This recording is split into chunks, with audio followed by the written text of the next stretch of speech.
2024 में मुद्दा क्या बनानी चाहिए सरकार को मंदिर के अलावा? वैकेंसी दे, रोजगार दें, क्योंकि युवा लोग पढ़े हैं तो उन लोगों को बहुत लोग बड़े बड़े यूनिवर्सिटी से पढ़ के ठहर रहे हैं, क्या कर रहे हैं, काम करना पड़ रहा है। तो यही कहना है हमारा सरकार से कि वो रोजगार दे। जैसे स्टेडियम बनवा दे रहे हैं तो स्टेडियम ना बनवा के रोजगार का क्षेत्र खुलवा दे, कुछ ऐसा फैक्ट्री लगवा दें जिससे कि लोगों को, युवाओं को रोजगार मिले। लेकिन इंडिया में हम हिंदी में उसको नहीं मेडिकल पढ़ा सकते हैं, डॉक्टर हिंदी में दवा नहीं लिख सकता है। पढ़ाई में रुचि लाना चाहिए ना, वैसा एजुकेशन सिस्टम लाइए ना। एजुकेशन साथ और कुछ भैया लोग मिल गए हैं, इन लोगों से थोड़ा बातचीत कर लेते हैं। देखिए कहाँ से आए हैं, कहाँ से आए भैया?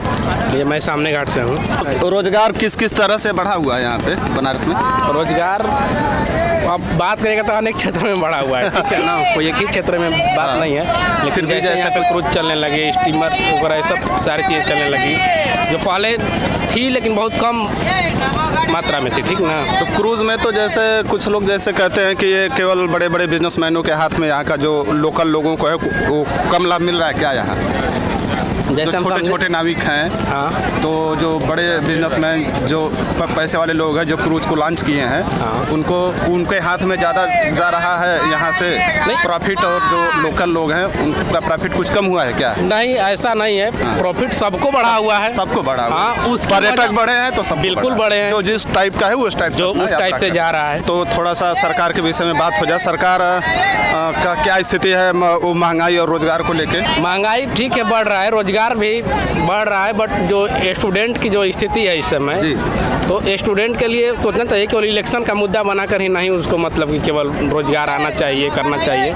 एक उसका भी कैलेंडर होना चाहिए कि हाँ एग्जाम इस टाइम पे हो, वैकेंसी इस तरह से आए, प्रॉपर वे में चलते रहे, मतलब नियमित रूप से जो वैकेंसीज आ रही है, समय से एग्जाम हो, समय से रिजल्ट आए, समय से ज्वाइनिंग ना।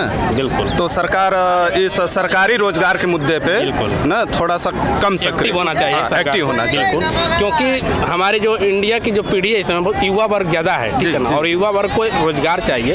हालांकि पर्यटन भी है तो इसे भी रोजगार है, ऐसा बात नहीं है फिर भी, लेकिन जो एजुकेटेड व्यक्ति है, बहुत ज़्यादा एजुकेशन करके वो ऐसा नहीं करना चाह रहा है कि हम दुकान खोल लें चाहे ये कर लें, ठीक है ना, तो उसको उसके लायक रोजगार मिलना चाहिए, एम्प्लॉयमेंट होनी चाहिए, वो वैसा रिक्वायरमेंट कर रहा है। जिसके पास उतना पूंजी नहीं है कि वो कोई रिस्क ले सके या कोई रोजगार डाल सके या कोई बिजनेस कर सके, उसके लिए भी रोजगार मिलना चाहिए, जिसका जैसी काबिलियत ना, एजुकेशन के हिसाब से उनको रोजगार। गवर्नमेंट जैसे यूनिवर्सिटी कॉलेज वगैरह बन रहे हैं उसकी कमी है हमारे कंट्री में, क्योंकि हमारे कंट्री के स्टूडेंट को जाना पड़ रहा है दूसरे कंट्री में एजुकेशन करने के लिए, जबकि हमारे यहाँ इतना बेहतरीन।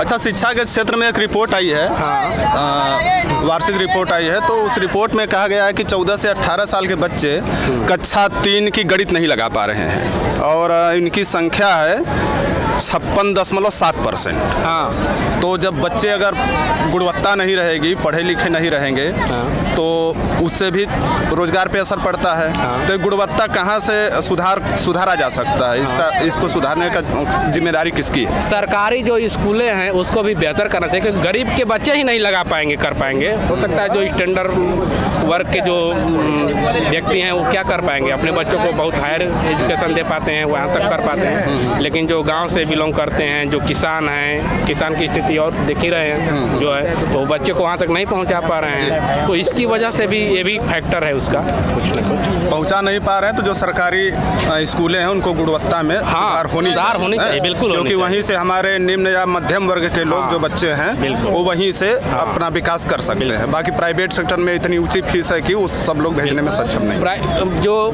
निम्न वर्ग के बच्चे हैं, मध्यम वर्ग के बच्चे हैं, उनको घरों में भी काम करना पड़ता है। अच्छा, उस रिपोर्ट में एक चीज़ और कही गई थी कि जो 1/4 बच्चे हैं 14 से 18 साल के, 25% बच्चे जो है पढ़ाई में रुचि के अभाव के कारण वो पढ़ाई छोड़ते जा रहे हैं। तो पढ़ाई में रुचि लाना चाहिए ना, वैसा एजुकेशन सिस्टम लाइए ना, एजुकेशन सिस्टम बोरिंग न रहे, सबका इंटरेस्ट रहे, अच्छे से वो पढ़ाई में मन लगे, खेलने में उसको इंटरेस्ट आता है, वैसा इंटरेस्ट अगर वहाँ पर आ जाए, उस एनवायरनमेंट को वैसा। हाँ भैया, नई शिक्षा नीति में तो यही जोर दिया गया है ना, छोटे बच्चों को ही खेल कूद को उसमें इंक्लूड किया गया है, शिक्षा में सुधार हो।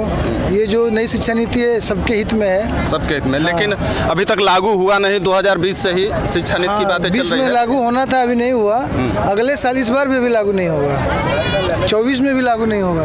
तो ये जो विलम्ब हो रही नई शिक्षा नीति लागू करने है, सब कुछ अभी आ गया है, अभी कोई लागू नहीं किया, तो लग रहा है ऐसा कि 1 साल बाद ही होगा। तो इसमें किसकी ढिलाई है? इसमें जैसे क्यों लागू नहीं हो पा रहा है? इसमें जो सरकार जिम्मेदार है या कोई और जिम्मेदार? इस सरकार को जिम्मेदार नहीं दे सकते हैं, जो शिक्षा मंत्री हैं इस पे उनको विशेष कर फोकस करना चाहिए। जल्दी से जल्दी शिक्षा नीति लागू। जिस तरह से एक एग्जाम होने लगा सारी यूनिवर्सिटी का, उस तरह इस पे भी करना चाहिए। हाँ, फोकस करना चाहिए। जैसे अभी हाल ही में राम मंदिर बना है ना, पूरे देश में जो है एक अलग प्रकार का माहौल है, तो उस पे क्या कहना चाहेंगे आप? राम मंदिर बना है, सभी के लिए बहुत ही अच्छा है, क्योंकि वहाँ भी रोजगार है, वहाँ भी एम्प्लॉयमेंट है। वहाँ जो मंदिर के कारण वहाँ अगल बगल की चीज़ें या विकसित हो रही हैं। हाँ, यानी कि फॉरेन करेंसी भी तो आएगी मेरे यहाँ, होगा पर्यटन आएंगे, जो अदर कंट्रीज के लोग आएंगे तो उसका भी तो करेंसी मेरे यहाँ आएगा, तो मेरे जो करेंसी है उसकी वैल्यू बढ़ सकती है। अच्छा, मंदिर और धर्म के साथ साथ हाँ, और चीज़ों को भी सरकार को फोकस करना चाहिए या? बिल्कुल करना चाहिए। 2024 में मुद्दा क्या बनानी चाहिए सरकार को मंदिर के अलावा? इसमें तो बढ़िया है ना, लेकिन वैकेंसी दे, रोजगार दें, क्योंकि युवा लोग पढ़े हैं तो उन लोगों को, बहुत लोग बड़े बड़े यूनिवर्सिटी से पढ़ के ठहर रहे हैं, क्या कर रहे हैं, काम करना पड़ रहा है। तो यही कहना है हमारा सरकार से कि वो रोजगार दे। अब वो ज़्यादा वो टेम्पल से भी रोजगार मिलेगा, लेकिन जो अर्निंग होगी उससे वो यूनिवर्सिटी बना सकते हैं, हॉस्पिटल बना सकते हैं, जो पढ़े आने वाले समय वो नहीं कर पा रहे हैं। यूनिवर्सिटी और जो कॉलेजेस हैं वहाँ से तो बच्चे पढ़ के निकल रहे हैं, जो निकल रहे हैं बच्चे, हाँ, उनके लिए सोचना चाहिए। उनका सेटलमेंट नहीं होता। तो उसके बहुत बच्चे हैं जो गरीब परिवार से हैं, वो लोग 10-10 साल रुपया, जैसे उनके माता पिता जो है पैसा दे देकर उनको भेज रहे हैं तैयारी करने के लिए, तैयारी करें, लेकिन उन लोग को आगे जब सरकार वैकेंसी ही नहीं निकाले तो वो लोग क्या करेंगे? जाकर घर पे मजदूरी करें ना, तो उन लोग का पढ़ना अंत में क्या कर लेते हैं, हार मान लेते हैं। तो हार मान के क्या करना पड़ता है, बेरोजगारी, तो इसीलिए वो लोग वो देशद्रोह हो जाता है ना, कि क्या नाम है, सरकार कुछ नहीं करती है। तो इस पर भी ध्यान देना चाहिए सरकार को, कि रोजगार भी देते रहे और डेवलप जो करे वो सही कर रही है सरकार। यही इसी पे ध्यान। क्या किए हैं आप क्या पढ़ रहे हैं? हम इस टाइम भी एफए कर रहे हैं, bachelor of fine arts, Kashi Hindu विश्वविद्यालय से। ये चूज है। तो ये भी बात सही है कि अगर बच्चे पढ़ लिख के अगर पास आउट हो रहे हैं तो उनको योग्यता के हिसाब से उनको रोजगार मिलना चाहिए, और बाकी सब चीज़ों का विकास अपना करते रहें, लेकिन युवाओं को सेटलमेंट करना भी ना जिम्मेदारी जो गवर्नमेंट की भी है, और वो जिम्मेदारी केवल गवर्नमेंट सेक्टर तो पूरा कर नहीं पाएगी। नहीं, सबको तो सरकारी नौकरी मिल नहीं पाएगी, तो उसलिए उनको उद्योगों पर भी ध्यान देना चाहिए, ताकि जो भी टेक्निकल पढ़ाई करे वो भी सेटलमेंट। जैसे स्टेडियम बनवा दे रहे हैं, तो स्टेडियम ना बनवा के रोजगार का क्षेत्र खुलवा दे, कुछ ऐसा फैक्ट्री लगवा दे जिससे कि लोगों को, युवाओं को रोजगार मिले, जो जैसे यहाँ से जा रहे हैं बाहर कमाने के लिए तो अपने ही यहाँ काम करें, किसी को बाहर नहीं जाना पड़ेगा ना। उद्योग लगवाइए, स्टेडियम की क्या ज़रूरत है? मतलब क्षेत्रीय स्तर पे कल कारखाने और ये चीज़ होना चाहिए, ताकि यूपी के लोग या अन्य राज्यों के लोग दूसरे राज्यों के प्रवास से बच सकें, प्रवास ना कर सकें, अपने ही प्रदेश में रहकर अपना ही डेवलप कर सकें। अच्छा, अभी तमिलनाडु में वहाँ की सरकार जो है एक नियम लाई है कि वहाँ पे जो वहाँ की भाषा है उस भाषा में 60% भाषा वहाँ के बोर्ड पे होना चाहिए, और नहीं होगा तो उसके दुकान का लाइसेंस रद्द कर दिया जाएगा ना।